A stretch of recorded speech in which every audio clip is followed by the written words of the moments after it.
Going to the standings watch, I already mentioned this, and I think it's important to mention that our good friends, the New York Rangers, are in a playoff spot as of this weekend.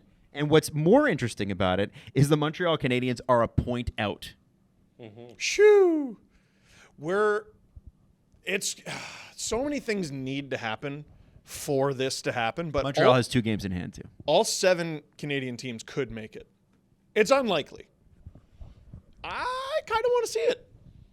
The Leafs would have to make it. Yes, the Penguins fans were musing this weekend that at 66 points, they're only 6 points out, which is enormous at this stage. It's realistic. But they have oh my God, they Steve. have not they have realistic. Sorry, possible. They have a 2% chance of winning, and everybody's like, "You're saying there's a chance." Buffalo is still not eliminated from a playoff spot. Yeah. How far back is Buffalo? Only San Jose How far back is Buffalo? eliminated. Like, are you saying Buffalo? They are 58 to 72. Stop it. You do this every time. I'm gonna take. It's possible. The points that they're gonna get for the rest of the season. I'm gonna take the over. This is carried on from literally preseason of you picking everybody's over to now where you're like, you know what? They might make the playoffs. You know what? Their games matter. The interesting thing, though, is watching the Boston Bruins sink the way that they have. They lost 2 over the weekend. They are now 3rd last in goal differential in the Eastern Conference. 3rd last, behind only the Pittsburgh Penguins and the Philadelphia Flyers. I need the Leafs to start winning some games so I can enjoy this.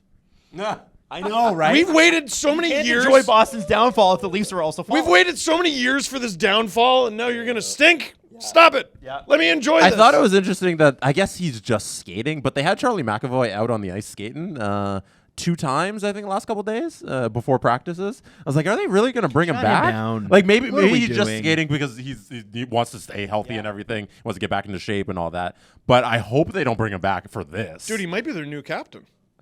Yeah, but next year. Yeah, next year, but like have him around the guys and everything. Totally, but don't bring him back in a game. I don't know. No, I feel like if I remember correct, Lindholm is done. Hampus Lindholm. Yes.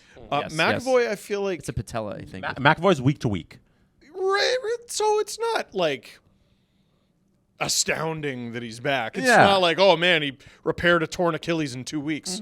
You know. But you remember out of 4 Nations when he went to the hospital because Minnesota's medical staff bumblefucked everything. Good word. And now he's week to week. But I saw him skate, and I was like, is he coming back for this team that's just falling down the standings? But I don't know. You're competitive. You want to play all the time. I do want to say, I know we think the top end of the Western Conference is stronger, and I think there's a pretty good argument for that, West versus East. But I will say that when you Washington look, Capitals erasure. Yeah, well, that's what I'm saying. Is that you look at the bottom end of the Western Conference, and they are just so much worse than the bottom end of the East.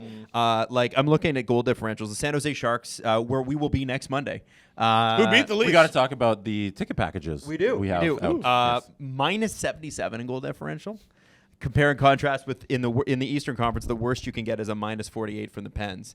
And I look at the wild card. Both teams in the wild card are in the double-digit negatives in goal differential. That's the Minnesota Wild with a -10. They've had a lot of injuries. They're falling. Vancouver Canucks, disaster. They've had they've just had a rough year, but they're still hanging on to that playoff spot. One team to look out for, the St. Louis Blues. They're at a neutral exact zero goal differential, and they are tied in points, but they played an extra game over Vancouver, so St. Louis could sneak in. Again, Steve, what would you trade Braden Shen for? I wouldn't.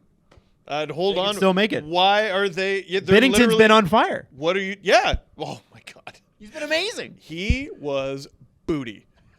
Heading into the Four Nations. He's the one guy that's played better since Four Nation. Everybody else has been. Everyone's been and Nathan McKinnon, because he's not of this world. Since February 1st, the St. Louis Blues. The Avalanche guys. Since February 1st, the St. Louis Blues have the 3rd most total points in the entire National Hockey League. Amazing. Can you name me the 2 teams who have more points than the Blues since February 1st? I'm going to go the Florida Panthers and the Tampa Bay Lightning. Steve? The Lightning and the Habs. Both of you nailed the Lightning. They have the most points of any team since February 1st. They have to. Second most points, the Los Angeles Kings. Oh, they've been on a tear. By the way, I know we're in the Monday Night Hockey set here. What? Their last game is going to be a Monday, which is Edmonton LA, and it's looking more and more like that first round is going to happen again. For is that going to be one of those that'll be game 82? Eight-game series? It's going to be I think it's going to be Bakersfield versus the Ontario Reign. Like, I don't think. Yeah, but just the Goons. Yeah, get out there and fight.